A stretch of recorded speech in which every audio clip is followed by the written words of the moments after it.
Carell the Candyman, John Wayne Gacy the Killer Clown, and their links to a massive sex trafficking ring. This is a story with no redemption. Everyone who's been involved in this case cannot let it go. People like you and I would have been in jail a long time ago. These sons of bitches are hiding under rocks, and our governments are keeping the rocks on top of them. Gacy was well respected in his community and even dressed up as a clown to entertain children. He said to me, clowns can get away with murder. You're the devil in disguise. Gacy was convicted of murdering more people than anyone else in U.S. history. The dead won't bother you. It's the living you gotta worry about.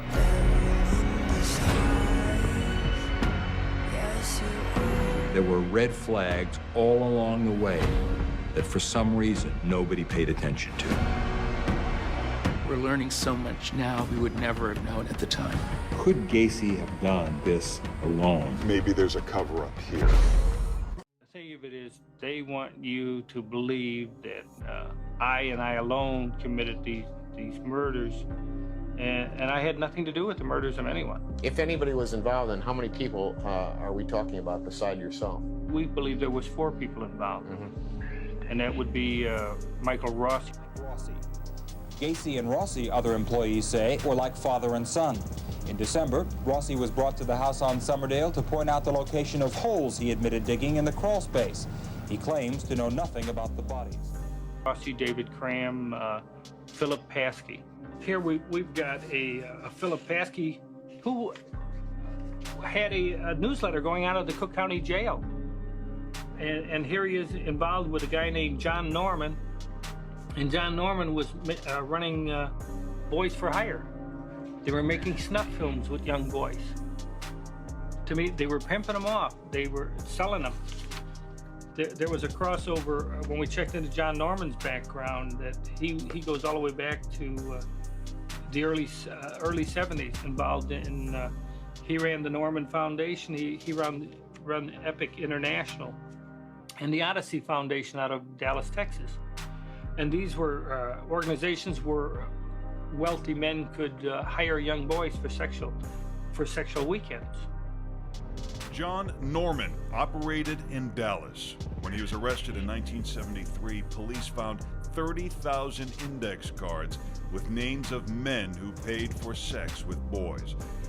According to media reports, a number of Norman's clients were prominent people and some federal employees in Washington. But the list is gone. Officials were unable to explain why the list was destroyed. Norman resurfaced in Illinois, where he was charged with molesting 8 boys in Homewood. But it didn't stop his operation. His Delta Project was born in Cook County Jail. Evidence of a Gacy connection to John Norman's Delta Project. Norman's partner was this man, Philip Paskey. As these records show, Paskey also worked for John Wayne Gacy. When Gacy was in prison, he wrote this note with details about Paskey. He writes Paskey was dangerous and pimps girls, boys for sex or movies. Male prostitution. Had you ever met Norman? You ever had any contact with Norman?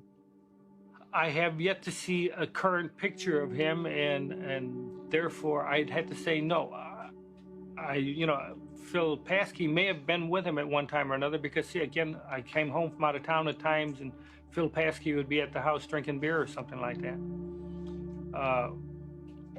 David Cram is the one that brought Phil Paskey in, and because Cram, when he didn't want to do nothing, he got a hold of this guy and said, well, this guy can get you somebody for sex. That didn't die, that I'm aware of, that didn't die through their own hands or through their own wrongdoing. If you want to say that I tempted them, put them in temptation, yes. The ones that were killed with threats of violence or blackmail or shit like that. Well, I remember there was a little guy who got into sexual things, and he wanted to get into bondage sex and stuff like that.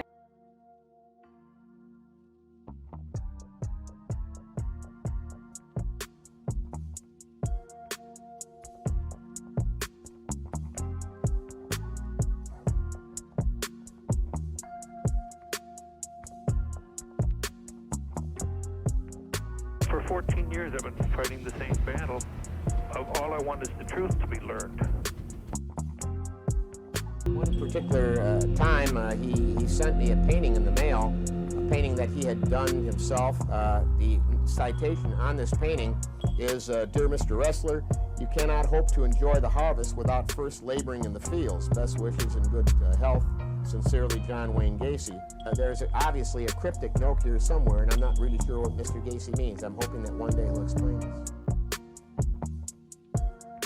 And one of the things he told me, and I asked him, did Gacy have help? He says, oh, yes, he did. And I says, well, tell me about that. He says, John Gacy learned from Dean Carell. An innocent-looking Pasadena home, but some of the people who went in were carried out in plastic bags. They had been murdered. Death in most cases came after the victims had been subjected to various sex acts and torture. The victims were all boys in the early to mid-teens who allegedly had been lured into a death trap by this young man, 17-year-old Elmer Wayne Henley. It was Henley who unveiled this secret of mass killings and led police to the graves of the dead. Henley called police to the home of Dean Carell. He said he killed that Pasadena resident. Henley said the 34-year-old Carell had talked about killing several young men and burying them in this boat storage in South Houston. Henley said he and two other young people were intended victims Wednesday morning. At that time, they had passed out at Carell's house after an all-night party. Admittedly, he learned from Dean Carell. If you know who Dean was, he was responsible for 27 murders of young boys in Houston. Okay? And Dean Carell had used other young boys to bring back victims to his place where he would kill them. And he would even give the cars to these boys, and he would pay them money for bringing these boys. Gacy admitted that he learned from Carell, and he would prowl the bars where a community frequented. Okay? But he was getting a bad reputation on the street because obviously he didn't kill all of his people he got in the car or brought home. I mean, Jeff Rignall was a good example of that, the guy that Gacy dumped after torturing him in his home, sexually torturing him, and then he dumped. He didn't kill everybody, but he was getting a bad reputation. So Gacy, acting on what Carell did, he had two young men living with him. One was named Michael Rossi, and the other one was David Cram. Both were about 19 years old at the time that they were living with Gacy, working with Gacy, and so forth. Okay? Gacy was being followed. The police were talking to Cram and Rossi, and they had suspicions about their involvement. And when the bodies were starting to be found, they had all three of them in the police station, in Des Plaines, in custody. Kozaczek said that he was sitting there at a desk or table with Terry Sullivan, who was a state's attorney assigned to the case, and they were working that case when suddenly a woman comes into the office and inquires of them, do you have my son, Michael Rossi, here in custody? And they said, yes, ma'am, we do. He's under arrest. And she says, if you do not release him, you will not have a job tomorrow. And they said, what? What are you talking about, lady? And she says, he is the grandson of Vito Marzullo. Vito Marzullo was the second most powerful politician in the city of Chicago at that time. Okay. So Kozaczek said, we wound up using him as a witness to what Gacy was doing, but we didn't charge them. But they had to let not only Rossi, they didn't just let Rossi go, they had to let Cram go too. Even though he didn't have the clout that Rossi did. But if you didn't let Cram go, he could blow the whole thing. Gotcha. Now, are these two guys alive today, Cram and Rossi? Cram committed suicide years later.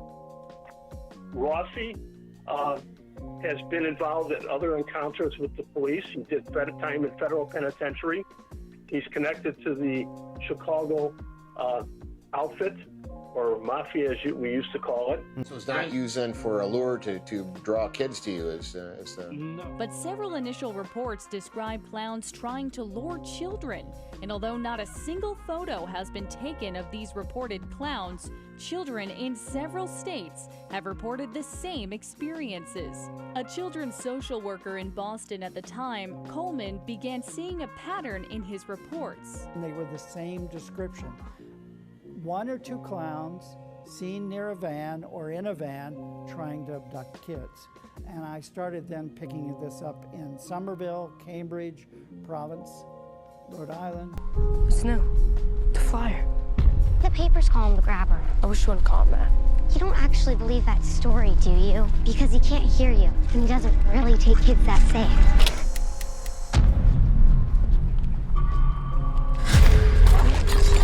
Oh! You goof. Well, isn't that just peachy keen? You need some help? You see that? Yeah. Would you hand me my hat? Yes, sir. I am a part-time magician. Are those black balloons in there? Would you like to see a magic trick? One of our students, Finney Blake, was abducted.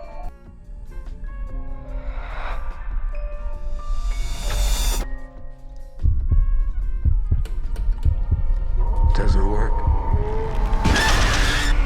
Not since I was a kid. I'll scream. I'll scratch your face. This face? A Joyland icon is found in a home here in Wichita. Cakes Deb Ferris tells us where police found Louie the Clown. It is a strange story, Deb. Yeah, Jamel, if you remember Joyland Park or grew up around here, you probably remember Louie the Clown. Well, take a look. Here he is, right here in the Wichita Police Department's evidence room. Earlier this week, the clown, missing for nearly 10 years, was found.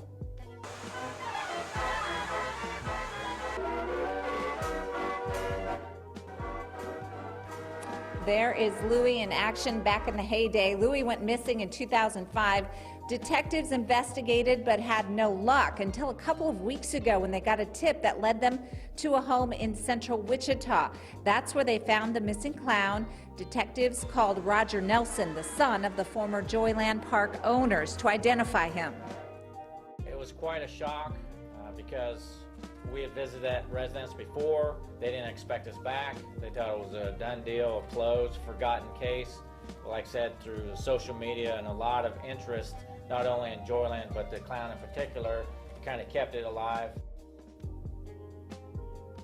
Now, the clown was found in a home that belongs to a registered sex offender. That person in prison right now serving time for child sex crimes. Now, charges against him and another person may come as soon as next week. We will keep you updated. Live in downtown, Deb Ferris, Cake News.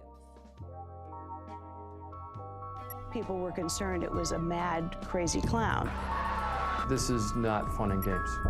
that was going to show up at your door and shoot you in the face. It was just bizarre. Someone dressed as a clown knocked on my door. I wouldn't open it. This is real life. What is shocking about it is where it happened, because it happened in Wellington. Wellington, Florida, a hidden jewel in the crown of Palm Beach County, an area synonymous with power and money. The 35th president played here at the Oceanside Kennedy compound. The 45th wines and dines at the legendary Mar-a-Lago, 126 rooms, 20 acres. You've got the Wellington of the equestrian set, where Bruce Springsteen has a house, where Bill Gates is building a fiefdom. But it's not just celebrities who are doing well in Wellington, so are most other homeowners. Get this, many land their own private planes on a 4,000-foot runway located smack in the middle of their backyard. The houses were built around a grass airstrip, and they all had hangars out back for the owners' planes. Here is a set of 3 clowns. Eerily, Mom Shirley tells us the family always liked clowns. In fact, here's their circus room in their home. Yeah, I kind of look at this one right here and say, hey, things will turn out all right. I feel he's sad because Marlene was killed. Did He you buy said it- these after Marlene was killed? I had them even before.